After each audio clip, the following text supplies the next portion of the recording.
Applied Linguistics Group uploaded this video for BS English students. Dr. Khalid Malik, the founder, has a PhD in Applied Linguistics to Seoul. He taught at many foreign universities with 25 research papers, 6 books on linguistics, and has a postdoc fellowship abroad. Join Applied Linguistics Group at youtube.com/@1966 Pakistani or use a QR code to join our Facebook group at https://www.facebook.com/groups/32913646464149083. BS English. Course title: Introduction to Phonetics and Phonology. Level: BS second semester. Course code: L105. Question 6. Intonation. Intonation. What is intonation? Intonation and stress are closely linked. In fact, it's impossible to dissociate them. They go hand in hand. Intonation is about how we say things, rather than what we say, the way the voice rises and falls when speaking, in other words, the music of the language. Just as words have stressed syllables, sentences have regular patterns of stressed words. In addition, the voice tends to rise, fall or remain flat depending on the meaning or feeling we want to convey: surprise, anger, interest, boredom, gratitude, etc. Intonation therefore indicates the mood of the speaker. There are 2 basic patterns of intonation in English: falling intonation and rising intonation. In the following examples, a downward arrow indicates a fall in intonation and an upward arrow indicates a rise in intonation. Again, these are not rules but patterns generally used by native speakers of English. Just remember that content words are stressed, and intonation adds attitude or emotion. This explanation on intonation is intended to serve as a general guide to help learners. It should in no way make them unnecessarily anxious. It should be remembered that a written explanation can never be a substitute for a live conversation with a native speaker. Attitudinal intonation is something that is best acquired through talking and listening to English speakers. Falling intonation. The pitch of the voice falls at the end of the sentence. Falling intonation is the most common intonation pattern in English. It is commonly found in statements, commands, WH questions, information questions, confirmatory question tags and exclamations. Statements. Nice to meet you. I'll be back in a minute. She doesn't live here anymore. Dad wants to change his car. Here is the weather forecast. Cloudy weather is expected at the end of the week. We should work together more often. I'm going for a walk in the park. Commands. Write your name here. Show me what you've written. Leave it on the desk. Take that picture down. Throw that out. Put your books on the table. Take your hands out of your pockets. WH questions, requesting information. Questions beginning with who, what, why, where, when, which, and how. What country do you come from? Where do you work?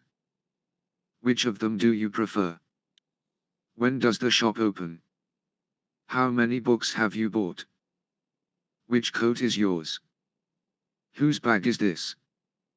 Some of them merely ask for confirmation or invite agreement, in which case we use a falling tone at the end. He thinks he's so clever, doesn't he? She's such a nuisance, isn't she? He failed the test because he didn't revise, did he? It doesn't seem to bother him much, does it? Exclamations. How nice of you. That's just what I need. You don't say. What a beautiful voice. That's a surprise. Rising intonation. The pitch of the voice rises at the end of a sentence. Rising intonation invites the speaker to continue talking. It is normally used with yes/no questions, and question tags that are real questions. Yes/no questions. Questions that can be answered by yes or no. Do you like your new teacher? Have you finished already?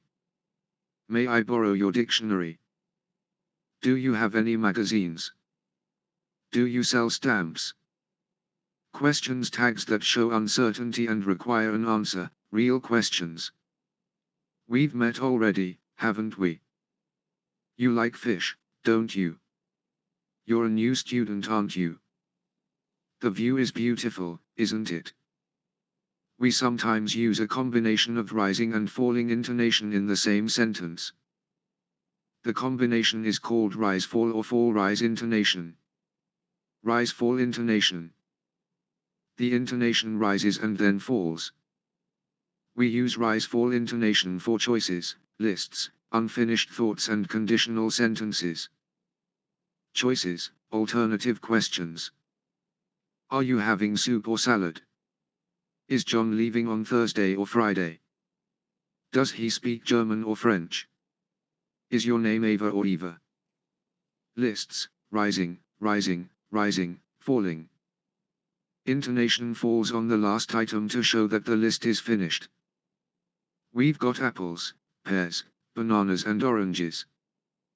The sweater comes in blue, white, pink and black. I like football, tennis, basketball and volleyball. I bought a t-shirt, a skirt and a handbag. Unfinished thoughts, partial statements. In the responses to the following questions, the rise-fall intonation indicates reservation.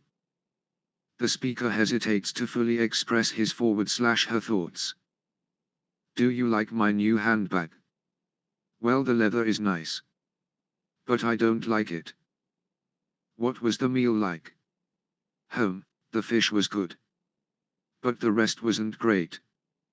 So you both live in Los Angeles? Well, Alex does. But I don't. Conditional sentences. The tone rises in the first clause and falls gradually in the second clause.